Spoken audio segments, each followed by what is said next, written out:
Welcome back, folks, to a brand new video. This week is Halloween, and we are slipping through the cracks of the cosmos, falling headfirst into an eldritch hellscape and uppercutting H.P. Lovecraft so hard he'll think Cthulhu was a distant relative. In other words, we're making some more Bloodborne stuff. So since it is Halloween, I want to make the grossest thing out there, and what is grosser and more scary looking than Ebrietas, the daughter of the cosmos. We're going to start off with some A4 paper, and I'm going to turn this single sheet into a nicely cut out wooden base to begin with. Now that we have our diorama size cut out, we can get foaming.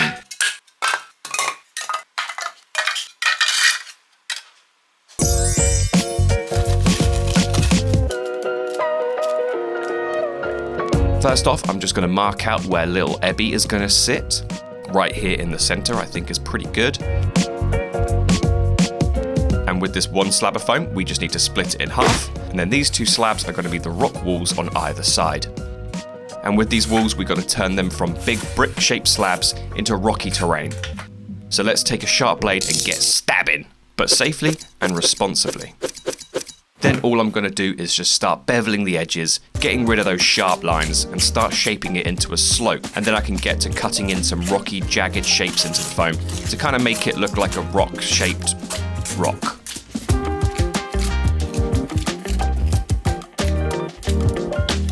Now, usually I go with the foil technique to add texture until reading this comment on my Moog video. Firstly, how dare you suggest helpful ideas to me to help improve the final outcome in a positive way? Secondly, I don't have a rock, but I do have an old brick. And a weapon. So I'm just going to smash this brick up in a real manly way.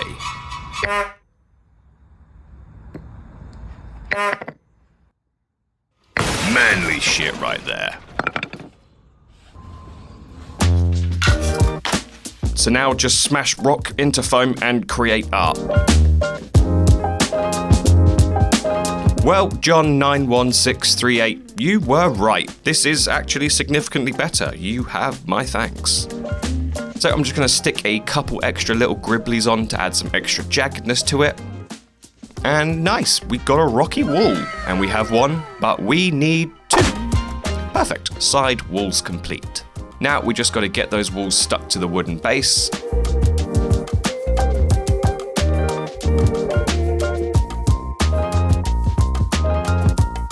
Then we can get the back walls shaped up. A swift slap to some foam will create some perfectly shaped rocks to be the back wall. Then we can take this lovely assortment of rocks and just start getting them glued up to the back of the base.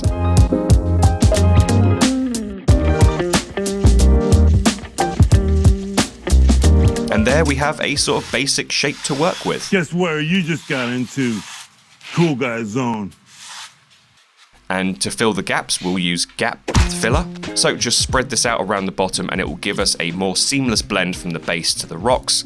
And then just take more of the filler and start filling out the gaps sitting between the rocks so it looks more like one cohesive piece. And once again, we can sip from the forbidden milkshake that is Mod Podge and black paint. The Mod Podge seals and protects the foam, and the black paint paints it black. And with this goop-de-goop, I'm going to slop it all over and coat absolutely everything.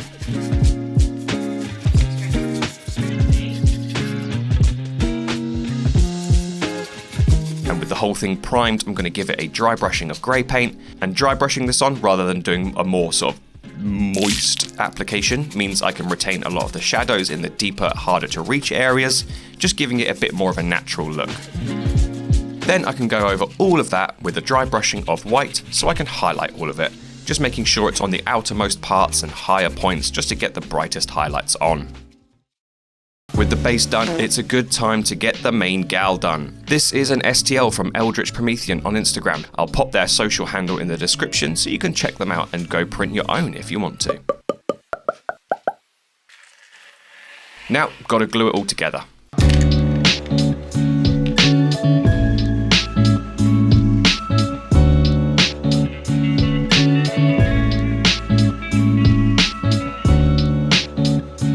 Awesome. Now that it's all glued up, I'm going to get it based with black, and then highlighted from above with some Wraithbone primer.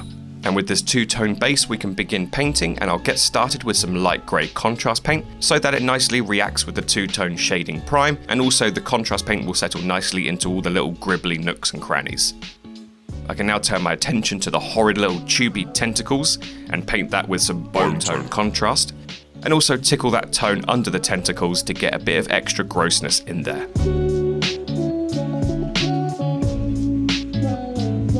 Then I'll slap a wash of Nuln Oil over the body to add an extra layer of contrast and glossiness. Once dry, I can go over the greyness with some progressively lighter grey tones to start building up the highlight tones, just targeting those higher up points and blending between the different shades so that we continuously make the highlights seem brighter against the darker shadows, thereby making our lovely contrast.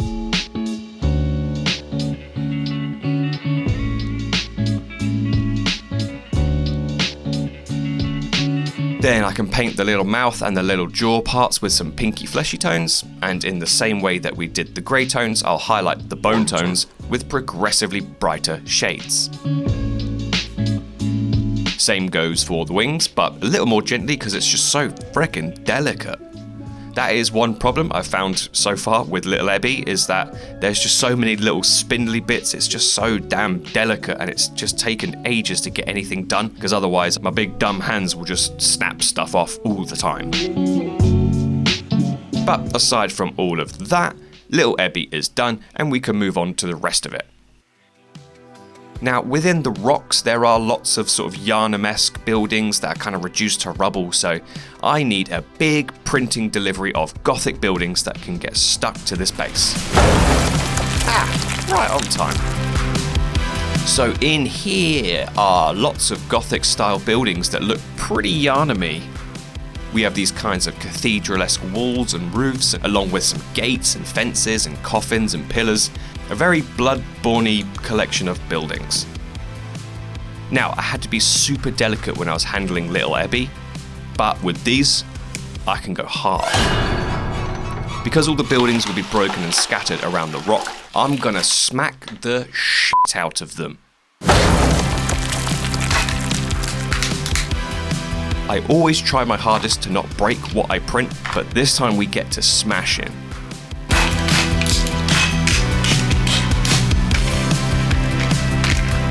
And there's our broken selection of our Yharnam collection. So, just got to prime them all black, and in the same way that we painted the rocks earlier, I'll stick to the same monochrome tones for the buildings so that we have one kind of cohesive colour theme. Starting off with basing each build piece with some grey, kind of dry brushing it on but still retaining a little bit of the moisture in the bristles.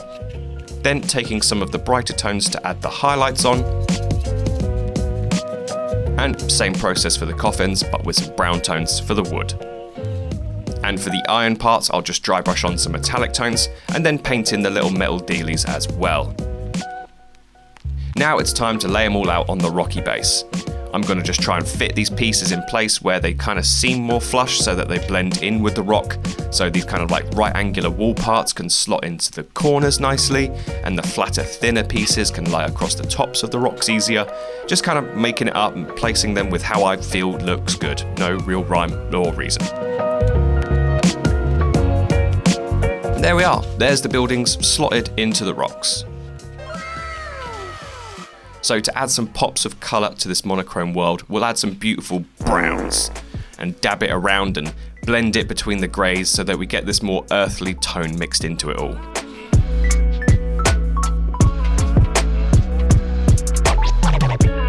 And then once we have the brown blended in, we can work up into some sort of sandy tones to get some more dynamic rocky tones mixed in.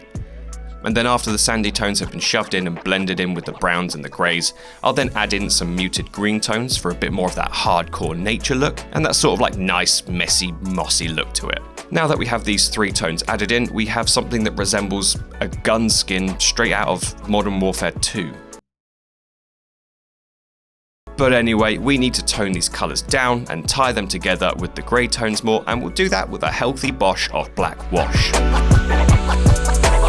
Then once the wash has dried, it should bring all those tones together a bit more and giving a bit more shading to the deeper recesses, which allows us to then bring out more highlights to the upper areas with a final application of brighter dry brushing. For the final piece of the basing puzzle, we need some colour to sit at the bottom of the water in the centre. So you might remember these pearlescent paints from the Morgott video that I used to paint his sword. So I'm just going to take these 5 colour shift paints from Green Stuff World and just start dotting them all around the floor, just start mixing between them to create a cosmic gumbo of colour shifting iridescent tones.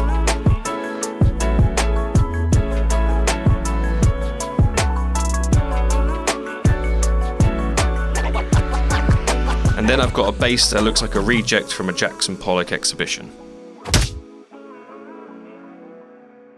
Now for the little altar.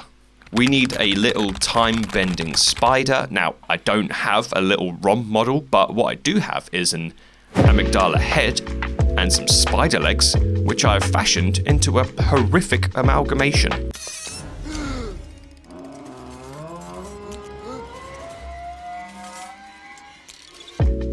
So let's pop some Wraithbone primer on this little wee boy and get painting. Hey, where are you going? You get back here. So some black contrast paint will go over these little leggies, and then we'll get some Seraphim Sepia over the whole body.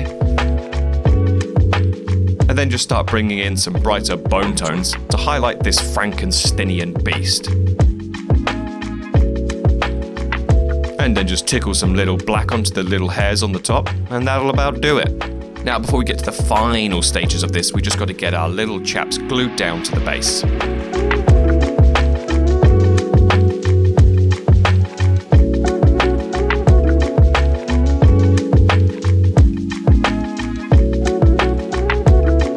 Now on to the final stages. I need to make the water that Ebby stands in. So I have a sheet of Perspex and I'll get it stuck to the front to be the barrier to keep the resin in, and then also tape around the gaps around the side to keep the edges from leaking. And for the resin, it's a 50-50 mix of clear resin and hardener. And just swirl it all together so it's nice and juicy and mixed up. And then I'm just going to be shoving my biggest and heaviest book that I own against the Perspex sheet so that it definitely stays upright whilst the resin cures, and then just begin pouring it in. Once poured, it's just a matter of making sure everything is evenly distributed and slipping into all the little recesses, and then just leave it for 24 hours to fully cure.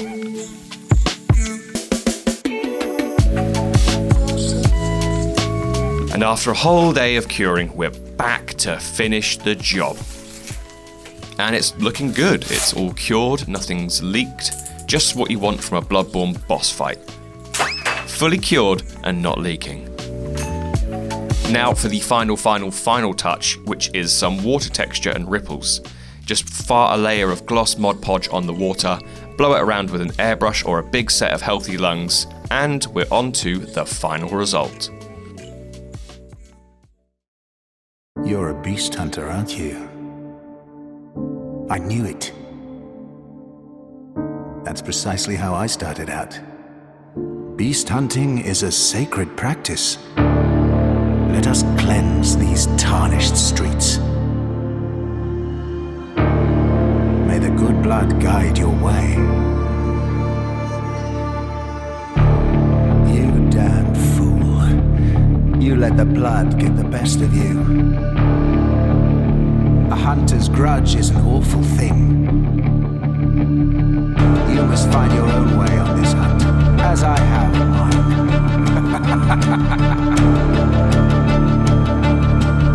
I feel my master's hand at work. Praise the good blood. I've done it.